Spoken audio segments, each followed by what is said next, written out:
J'ai besoin de maximiser le flux d'air de la ventilation à la maison, mais je n'ai pas d'anémomètre. Qu'à cela ne tienne, je vais m'en construire un à la bidouilleur.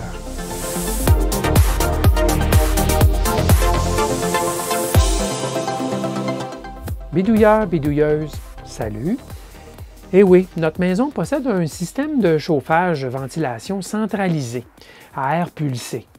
J'aime beaucoup ce genre de système avec fournaise centrale car toute la maison est chauffée et maintenue à la bonne température, été comme hiver.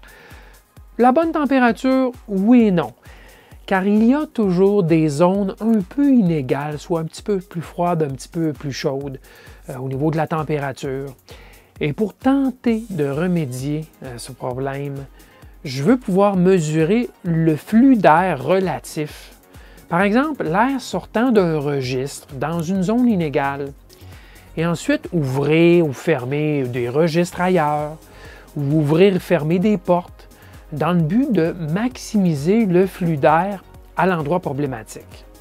Donc, je ne cherche pas vraiment à mesurer une valeur absolue, en mètres cubes par minute ou quelque chose du genre, mais bien à maximiser l'air sortant d'un registre, tout simplement.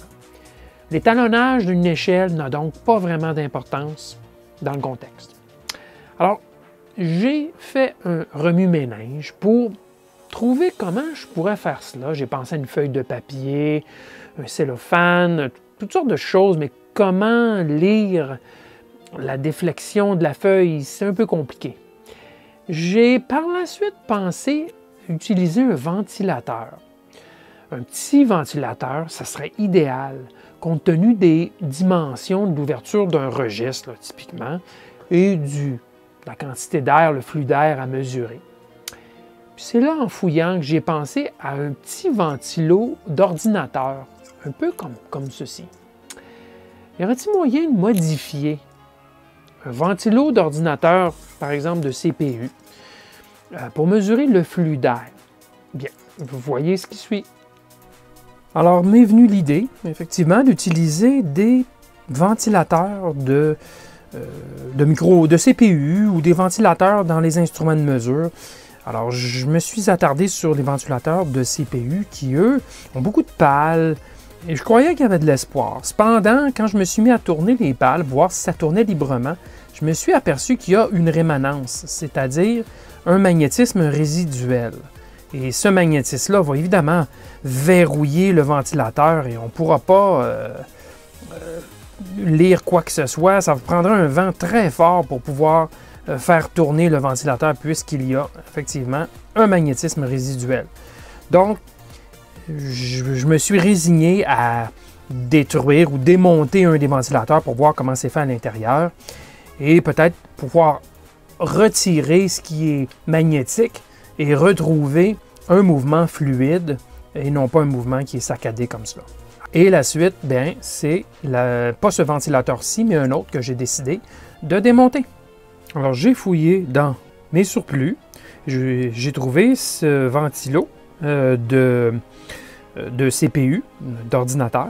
C'est un ventilateur qui tourne sur 12 volts. C'est une bonne compagnie, c'est un Delta Electronics. C'est un roulement à billes. Et ça, ben, si on veut qu'un peu de vent fasse tourner, ben, il faut forcément qu'il y ait très peu de friction. Et un modèle roulement à billes, ben, c'est plus cher, mais ça va donner un bien meilleur résultat. Et l'important aussi, c'est que ça doit être sans brosse, sans balai. Donc, bien important. Alors, ça, c'est le petit modèle, comme vous voyez, de ventilo de CPU. Je vous mentionnais que c'est du 12 volts, ça aurait pu être un 5 volts. Ça n'a pas d'importance parce qu'on va s'occuper de l'enroulement de moteur interne et ça ne fera plus d'importance au final. Alors, ce que j'ai fait, c'est j'ai simplement poussé sur les pales avec mes doigts dans les trous et ça ne tient que par friction, si vous voulez, ou en tout cas, il y a un système de détente mécanique qui fait que si on pousse fort, ben, ça lâche. Et en poussant très fort, j'ai réussi à sortir les pales. Bien sûr, la plaquette ici était fixée au fond, collée même au fond. Qu'est-ce qu'il y avait? Ben, il y avait dans le moteur tous les enroulements. Il y avait 4 enroulements à 90 degrés de déphasage. Vous voyez ici le morceau. Il y en avait là, donc 4 comme celui-ci, aux 4 coins, si vous voulez. Et ça, c'était monté au milieu ici. Alors, il a fallu que je retire les enroulements. J'ai utilisé des pinces coupantes d'assez fort calibre, puisque n'oubliez pas que c'est du fer, hein, ce qu'il y a ici, c'est ferreux. Donc, ça prend des pinces d'assez fort calibre et j'ai coupé lamelle par lamelle jusqu'à, parce qu'effectivement, c'est un agencement de lamelles empilées, jusqu'à ce que, bon, un coin s'en aille. Ensuite, j'ai coupé le deuxième, le troisième, et je n'ai pas eu à couper le quatrième. L'ensemble s'est retiré de l'axe central ici. C'était légèrement collé aussi, et c'était connecté en 3 points. Au bout de mon doigt, vous voyez, il y a comme un point ici, un fil, il y en a un autre ici, il y en a un autre ici. Alors, j'ai coupé avec des pinces coupantes plus fines cette fois-ci, ces 3 connexions pour le moteur et j'ai pu retirer tout ce qui s'appelle enroulement et donc stator, d'accord? Le rotor, lui, il n'y a rien d'autre que cet aimant à plusieurs pôles, évidemment. Il y a probablement 4 pôles, en tout cas 8 pôles nord-sud. Donc, c'est un aimant permanent en forme de disque, en forme de, ici, circulaire, qui est collé à l'intérieur. Et on le préserve. J'ai vu sur le web des gens qui arrachaient tout ça et puis qui posaient des aimants à l'intérieur. Non, non, il est déjà là l'aimant, on n'arrache rien. Il y avait la plaquette ici de circuit imprimé qui restait. Et pour aller voir ce qu'il y avait en dessous, ben, j'ai légèrement soulevé, j'ai forcé. Il y avait un petit peu de colle au centre ici, une colle beige qu'on pouvait facilement effriter avec un petit couteau coupant. Et j'ai réussi à retirer la plaquette de circuit imprimé. Et bon, il reste juste la forme du moteur. La plaquette, la voici. Il y a ici justement une sonde à effet Hall. Alors, j'ai vu aussi sur le web des gens qui arrachaient tout ça et puis qui s'installaient un capteur effet Hall eux-mêmes. Non, non, il est déjà là le capteur. Ne faites pas de boucherie. L'aimant, non, il est déjà là l'aimant. N'en posez pas d'autres. On a ce qu'il nous faut, on a notre capteur, on a l'aimant. Et tout ce qu'il s'agit maintenant, c'est de comprendre comment le capteur effet Hall fonctionne et comment faire une légère modification pour que le 3e fil, hein, bien sûr, parce que c'est un moteur à 3 fils, c'est un ventilateur à 3 fils, rouge-noir, c'est l'alimentation, et le 3e fil, c'est le retour, c'est les impulsions qui sont renvoyées à la carte mère pour savoir à quelle vitesse le ventilateur tourne. Alors, c'est sur ce fil-ci qu'on va s'attarder, c'est de comprendre comment ça fonctionne. Et ce capteur effet Hall, ben, j'ai pu trouver la référence, c'est marqué 276. Alors, j'ai fait un peu de recherche et j'ai trouvé le capteur. Il y a 4 contacts. Voici en quoi ça consiste. Alors, le capteur effet Hall, c'est un capteur plus. Il fait beaucoup plus que juste l'effet, le travail effet Hall. C'est le AH276. AH276, c'est une petite pièce en TO94 à 4 broches. C'est vraiment pas gros, vous l'avez vu. Et ça peut fonctionner entre 3,5 et 16 volts. Donc, il n'y a pas de risque de faire griller ça si on y applique 12 volts, par exemple, ou quoi que ce soit. Alors, qu'est-ce que c'est exactement? Bien, la meilleure façon, c'est de regarder son diagramme bloc. On a simplement une alimentation et 2 sorties complémentaires. C'est donc des transistors à collecteur ouvert qui vont commuter les enroulements en alternance. Alors, c'est un circuit intelligent qui a donc, bien sûr, le capteur effet Hall, mais qui est conçu pour commuter des moteurs. C'est fait exprès pour commuter des moteurs sans balai. Okay? Alors, c'est plus qu'un capteur effet Hall, c'est un contrôleur de moteur qui utilise un capteur effet Hall intégré. Alors ça, c'est le circuit, typiquement, comment c'est branché à l'intérieur de mon ventilo. C'est le capteur AH276, ces 2 sorties viennent appliquer une masse en alternance sur les 2 phases, ou les 2 enroulements, si on peut dire. Il y a 4 enroulements dans mon ventilateur, mais ils sont probablement 2 en série, ou en tout cas 2 en parallèle, 2 par 2. Mais il y a donc 2 enroulements en opposition.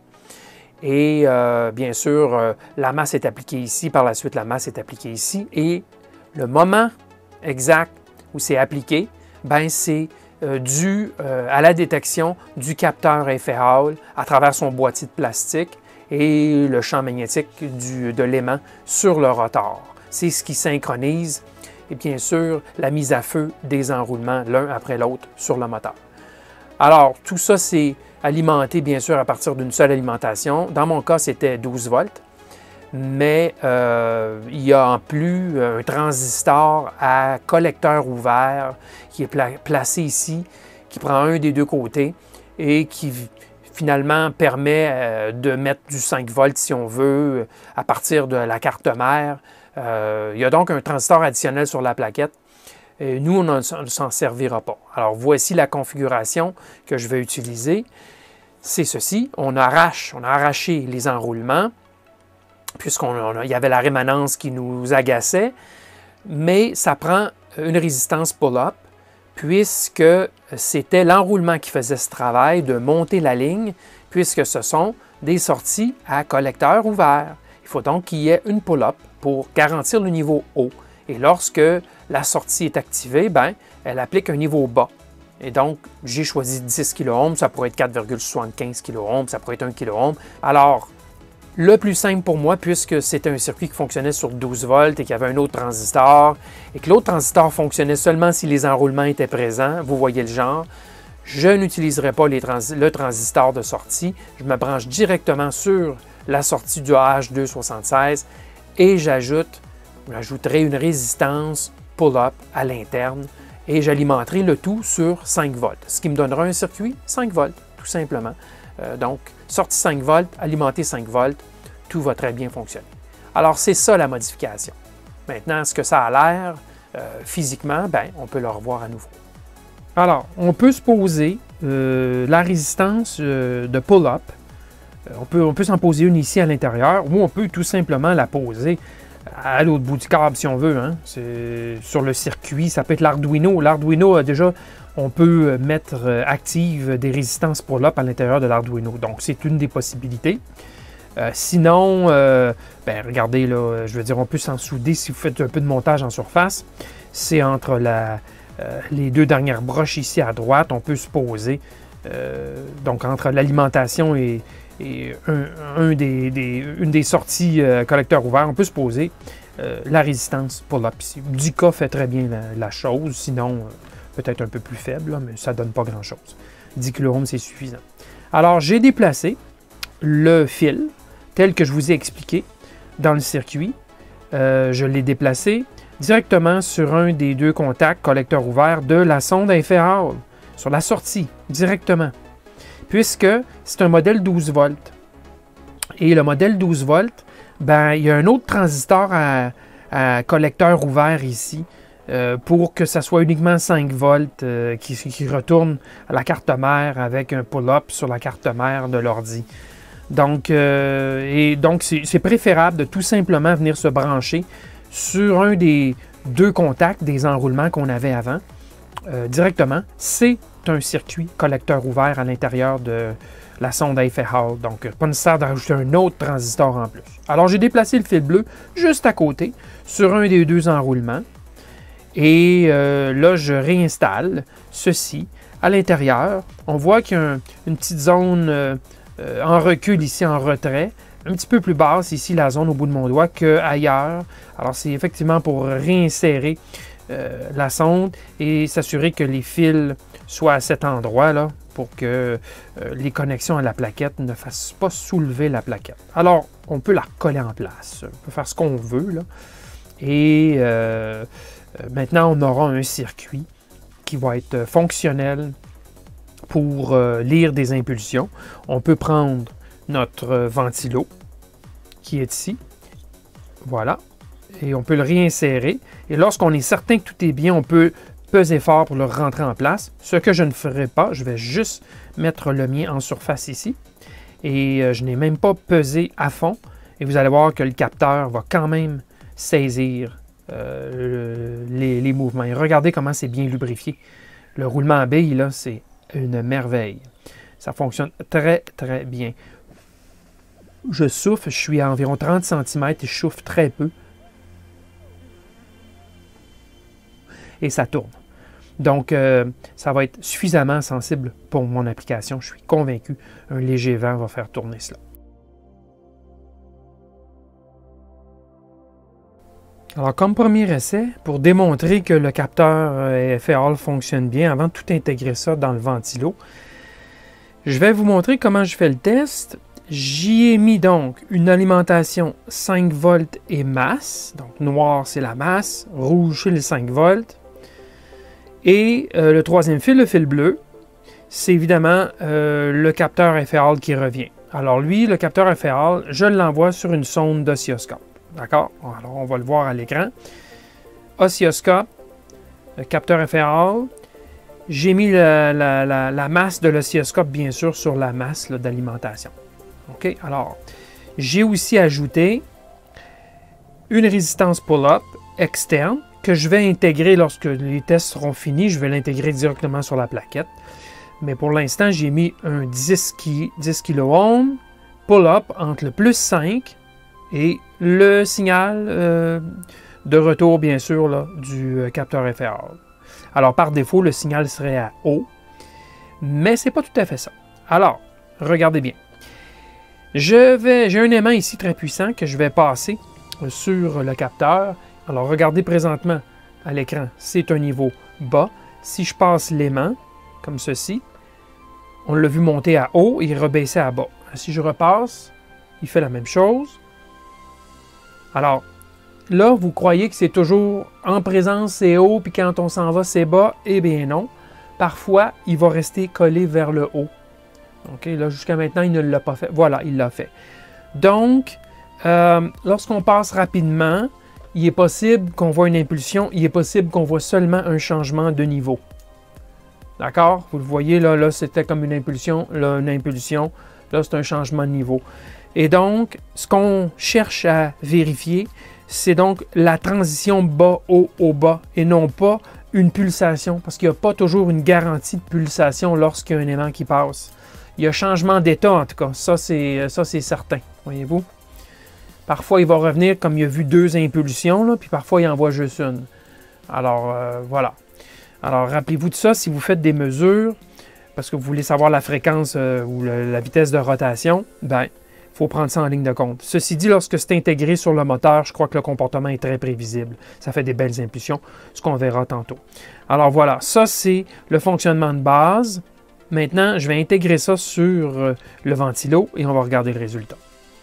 Alors voilà, j'ai assemblé que partiellement, je n'ai pas poussé, je n'ai pas enfoncé le rotor là, pour qu'il soit en sa position enclenchée. Il est seulement déposé sur le dessus.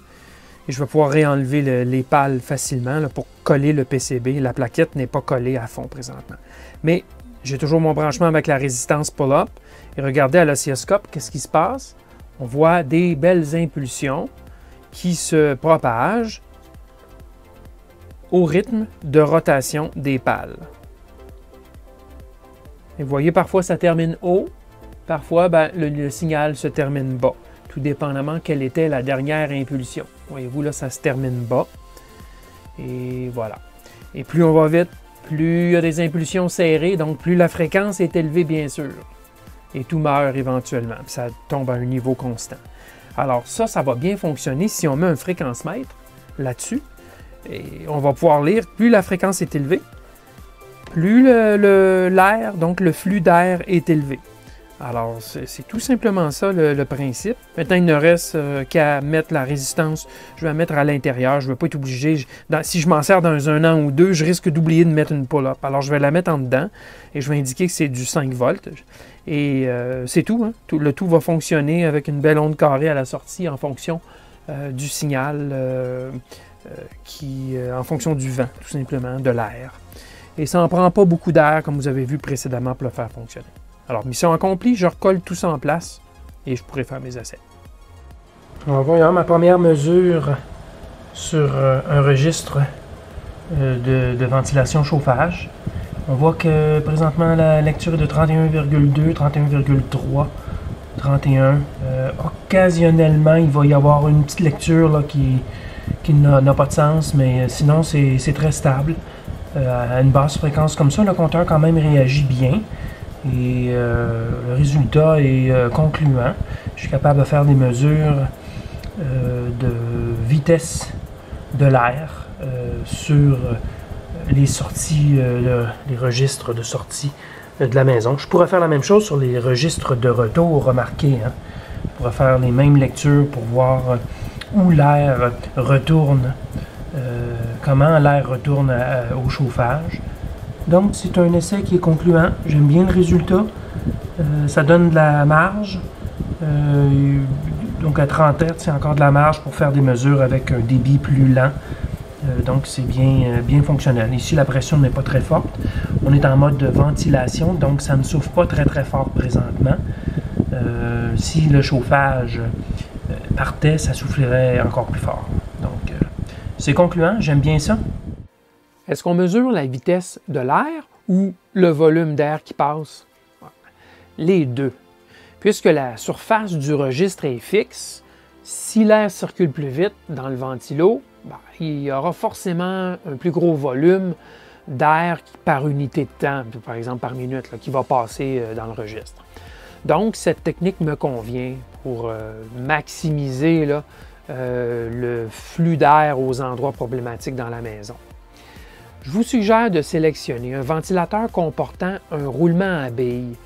En anglais, on appelle ça un ball bearing, plutôt que de simples coussinets, sleeve bearing. Vous minimiserez ainsi la friction et donc vous augmenterez la sensibilité de la mesure. Et bien sûr, je vous rappelle qu'il faut que ce soit un ventilateur sans balai. En anglais, on dit un brushless. Et un ventilo comportant 3 fils. Ça donnera un bon indice de ce qu'il y a à l'intérieur. Vous trouverez alors certainement un capteur à effet Hall dedans. Je ne sais pas si tous les ventilateurs de ce type se ressemblent à l'interne, mais je ne serais pas surpris que ce soit le cas.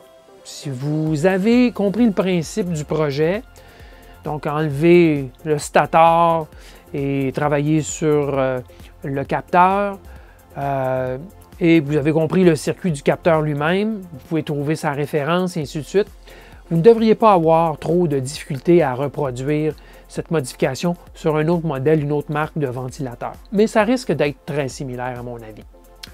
Bon, j'ai utilisé un fréquence-mètre pour mesurer la vitesse de rotation.